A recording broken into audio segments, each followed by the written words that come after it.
Hello hello हाँ। है क्या airport? Airport authority of India. हाँ हेलो, बांग्ला बोलो ना। नहीं नहीं नहीं, क्या होना बोलो। आपका ऊपर से प्लेन जाता है, हमारा बच्चा नहीं सो पाता है।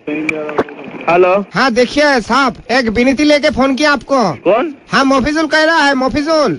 मोफिजुल हाँ कहाँ से? आप एयरपोर्ट के बगल में रहता है, कोई खाली में। हाँ क्या हुआ? अब हमारा बाड़ी के ऊपर से आपका प्लेन जाता है रात को, हाँ और हमारा बच्चा नहीं सो पाता है। अच्छा, आपके ये एयरपोर्ट होने के लिए हमको 3 तला का परमिशन नहीं मिल रहा है। कोई खाली में घर बना रहे, हमारा प्लेन के लिए 3 तला परमिशन नहीं मिल रहा है ना। हाँ आप थोड़ा और आगे चला जाइए, उधर जाके 7 तला बिल्डिंग बना लीजिए। दादा पैसा क्या आपका ठाकुरदा देगा? मेरा ठाकुरदा क्यों देगा? सर मेरा सबे बच्चा हुआ है और वो सो नहीं पा रहा है। ठीक है, मैं बोल दूंगा कोई खाली से फ्लाइट नहीं जाने के लिए, गंगानगर से सब फ्लाइट जाएगा। नहीं भैया यार की मत मारिए, हम सीरियस बात रहा हूँ। अगर आपके घर के बच्चे को हम हॉर्न मार के उठाते तो कैसे लगेगा? हाँ ठीक है, मैं सब फ्लाइट गंगानगर से वहाँ से लेके जाऊंगा। आप मजाक क्यों कर रहे हैं मेरे साथ? हमारा प्लेन एयरपोर्ट का जहाँ मर्जी हम गरीब आदमी है इसलिए। नहीं, गरीब आदमी का कोई बात नहीं है। बोला आपका प्लेन के लिए जाने के लिए बोलिए, रात को बोलिए धीरे हॉर्न मार के जाने के लिए मत बोलिए। प्लेन को बोलेगा धीरे हॉर्न मार के जाएगा।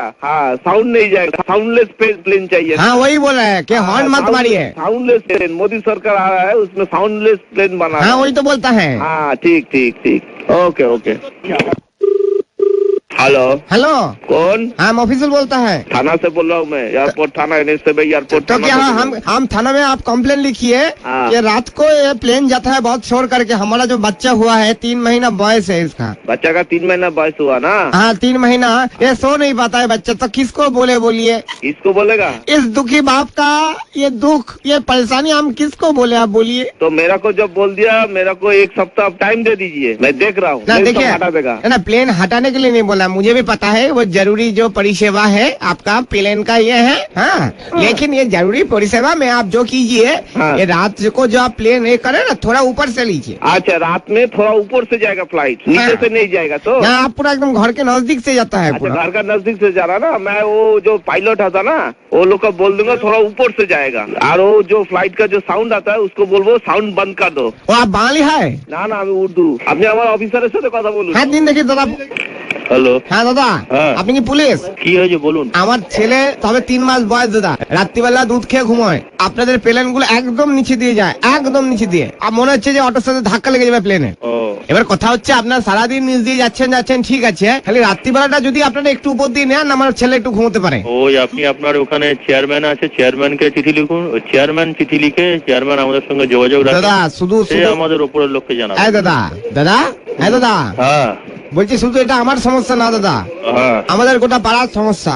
ওই জন্য তো পাড়াকে নিয়ে দাদা বাপনের ছেলে ছাদে ঘুড়ি ওড়াতে যেতে পারে না। শোনেন, একসঙ্গে সবাই জানেন আপনাদের একটা জেটের প্লেন, আমাদের যে বাপনের ছেলের যে ঘুড়িটা আছে ওটা ছিঁড়ে দিয়েছে, ঘুড়িটা পয়সা কে দেবে? ওই আপনাকে যৌথভাবে একটা চিঠি লিখুন, চেয়ারম্যানকে লিখুন। আপনার কাকে লিখবো, অ্যাড্রেস বলুন। এত আপনি সময় নষ্ট করছেন, আমাদের অন্য কাজ আছে। ঠিক আছে দাদা, আমি তো বুঝতে পারছি না দাদা।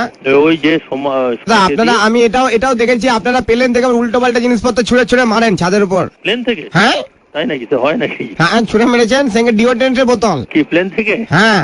আপনারা কোনদিন প্লেনে চড়েছেন? সে তো আমি চড়িনি, কিন্তু আপনি বলুন আকাশ থেকে কে ফেলবে? ভগবান কি ডিওড্রেন্ট মাখে নাকি কাক মাখে? প্লেনে কোনদিন চড়েছেন? না সে চড়িনি। তাহলে আপনার ধারণা হলো কি করে প্লেন থেকে কেউ ছুড়ে মারতে পারে? প্লেন কিভাবে যায় আপনি জানেন? প্লেনে কোনো কিছু, প্লেনে একটা সুতো গলবার ফুটো থাকে না, এটা জেনে রাখুন, এগুলো জানতে হয়। কিন্তু দাদা কথা হচ্ছে যে আপনারা তো কোনোদিন আমাকে রিকোয়েস্ট করেননি, আমার বাড়ির পাশ থেকে রোজ নিজ দিয়ে প্লেন যাচ্ছেন, কোনো তো একজন পাইলট এসে বললো না যে দাদা আপনি চড়বেন, এটা চলুন। ও প্লেনের মোটামুটি সবচেয়ে কম ভাড়া হচ্ছে একবেলা একদিকে যেতে 5 থেকে 7 হাজার টাকা। সেটা যদি আপনি ভাড়া দিতে পারেন, চড়তে পারেন। এত টাকা রোজগার করছেন আপনারা, একটু সাইলেন্ট করতে পারছেন না প্লেন গুলো? না হয় না তো, যার নিয়ম নেই তার হবে না। আপনি কি কাজ করেন? আমি দাদা চাষবাস করি, নারকেল গাছ আছে, নারকেল পাড়ি। আপনি যখন কিছু কাটবেন, নারকেল কাটবেন, সেটা সাউন্ড হবে না? না দাদা, এটা আপনি আসুন, আপনি ঘুমিয়ে থাকবেন, ডাব কাটবো না, আপনি বুঝতে পারবেন না। ঠিক আছে, আপনি বললেন, আপনারা ওইভাবে করুন। এরকম আওয়াজ হবে, দেখবেন খাচ। Hello, wrong number. আমি চেয়েছি কোথাও, আপনি বলছেন wrong number. Hello airport manager. হ্যাঁ, আপনি ফোনটা কেটে দিলেন। হ্যালো হ্যাঁ দাদা, who is calling please? Bangla কথা বাংলা না জানা প্লিজ। হ্যাঁ I cannot understand Bangla. Can you speak in Hindi? আবার কি বলছেন? Hello? দাদা Hello? কি ভাষায় বললেন? You can speak in English or Hindi? Hello Bangla. No Bangla. अच्छा हिंदी बोलता है? हाँ बोलो। हाँ दादा। हाँ बोलिए। मुझे देखिए हमारा बच्चा छोटा है, हमारा बच्चा सो नहीं पाता है। आप एयरपोर्ट डायरेक्टर को एक कंप्लेंट दादा लिखवा दीजिए। के एयरपोर्ट डायरेक्टर के फिल्म बनाता है एयरपोर्ट के ऊपर। दादा मैंने आपका जवाब दे दिया। ओके डायरेक्टर के कीप द फोन डाउन। हाँ दादा हम लास्ट वार्निंग दे रहा है। मेरे ऊपर से प्लेन जा रहा है घर के ऊपर से। दादा लास्ट वार्निंग दे रहा है, इस बार अगर आपका प्लेन आया ना, हम गोटा पाड़ा को बोल देगा आपके प्लेन में टिप करके नारकेल छूट के मारेगा।